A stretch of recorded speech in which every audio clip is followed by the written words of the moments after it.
बीते कल यानी 8/2/24 को गंगापुर में एक शव प्राप्त हुआ। पुलिस तत्काल सूचना पर गई तो मालूम चला कि वह शव रोहित दास का है, जो उसी गांव के रहने वाले थे। घटनास्थल पर मृतक का पैंट घसीटा हुआ था और पैंट खुला हुआ था और उसका कपड़ा भी तथा वहाँ पर था और वहीं पर बगल में एक साइकिल लगी हुई थी। तत्काल पुलिस पहुँच करके इस कांड को गंभीरता से लिया और उसके नाक से खून बह रहा था। इससे स्पष्ट प्रतीत हो रहा था कि घटना जो है अविलंब इसी गांव के अंदर हुई है। इसके आधार पर पुलिस जो है त्वरित रूप से कार्रवाई की और मृतक के परिवार वाले ने भी शंका जाहिर करते हुए प्राथमिकी दर्ज कराया। इसके आधार पर 2 व्यक्तियों की गिरफ्तारी की गई। गिरफ्तारी के पश्चात अपराध राजेंद्र महतो कबूल करते हुए अपनी पत्नी की सहभागिता भी बताया। दोनों से पूछताछ की गई और घटना को सत्य पाया गया।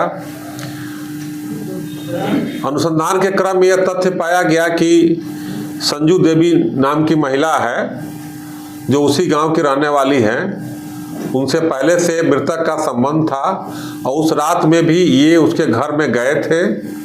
उसी क्रम में इनके पति जो है देख लिए और उस क्रम में घर में ही आपस में मारपीट हुआ और मृतक के साथ मारपीट किया गया और मारपीट करते हुए जब वो घर में मर गया तो उसको घसीटते हुए दूसरे जगह छिपाने के नियत से वहाँ पर शव को फेंक दिया गया। घटनास्थल पर जहाँ शव फेंका गया था वहाँ साइकिल नहीं थी, साइकिल सड़क पर थी, लेकिन उस साइकिल को ला करके शव के पास रख दिया गया। इन्होंने अपना अपराध स्वीकार किया है कि इनके द्वारा घटना कारित किया गया, जिसके कारण उसकी मृत्यु हो गई रोहित दास की।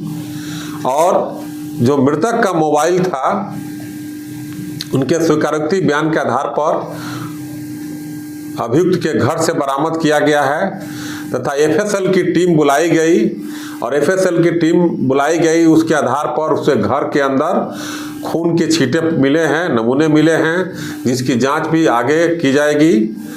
इस प्रकार इस कांड का सफल उद्भेदन 24 घंटे के अंदर थाना अध्यक्ष फैजुल अंसारी और अमित कुमार के द्वारा त्वरित रूप से करते हुए उद्भेदन किया गया, जो बहुत ही सराहनीय और प्रशंसनीय है।